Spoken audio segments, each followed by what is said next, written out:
I remember the night clearly. How her words cut through me like ice.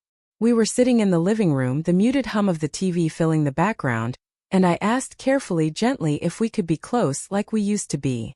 Her eyes met mine and I saw something I hadn't seen before. Cold detachment. "Wasim," she said, voice steady, almost rehearsed. "I don't owe you intimacy." I froze. The words felt like a betrayal. Like the life we had built together had been stripped away in an instant. My throat tightened and my chest burned. I wanted to beg, to argue, to plead, but somehow I knew that wouldn't fix this. Something deeper had shifted, and no words could repair it. In the days that followed, I started noticing things I had ignored before. Missed calls that she brushed off, texts she would hastily delete, the way she tensed whenever I came near her phone. I questioned myself constantly. Had I done something wrong? Was I imagining things? I scoured my memory for answers, desperate to find some explanation that wouldn't hurt so much. Then came the small signs, the lingering scent of someone else's cologne on her clothes, a message I caught just long enough to see a name I didn't recognize, the subtle way she would avoid my gaze.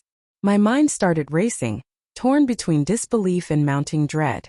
I wanted to confront her, but I needed proof, something tangible, something undeniable. One evening while she was in the kitchen, I picked up her phone.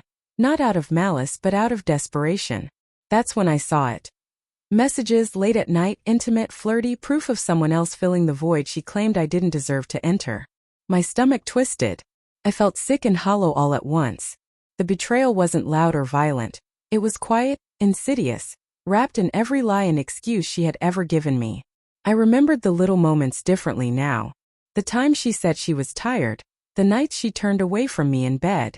Every smile, every affectionate word. It all felt like it had been carefully calculated. A mask hiding a truth I never wanted to see. I didn't confront her immediately. I watched her, listened to her, tried to make sense of the person I thought I knew. And then finally I couldn't hold it in any longer. "Why?" I asked one night, the quiet desperation in my voice barely audible over the hum of the ceiling fan. "Why would you do this? Why lie to me?" Her face softened, guilt flickering in her eyes. "Wasim, I wasn't happy. I felt neglected. I didn't mean to hurt you, but I needed something." Her words should have given me closure, some sense of understanding. Instead, I felt a mixture of anger and sorrow, betrayal and heartbreak. I realized that she wasn't a villain. Just a human who had made choices, flawed and selfish, like anyone else. And I realized painfully that I had allowed myself to be diminished, to wait for love and intimacy from someone who could no longer, or would no longer, give it to me. I decided then that I wouldn't beg. I wouldn't grovel. I wouldn't let the betrayal define me. Instead, I showed her, in small ways at first, that my life wasn't dependent on her approval or affection. I focused on myself, on rebuilding my confidence, my sense of worth, my sense of peace.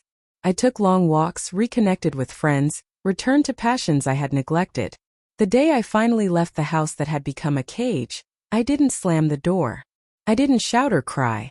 I simply walked out with a calmness I hadn't felt in months. There was no dramatic confrontation, no last-minute pleas. Just quiet resolve.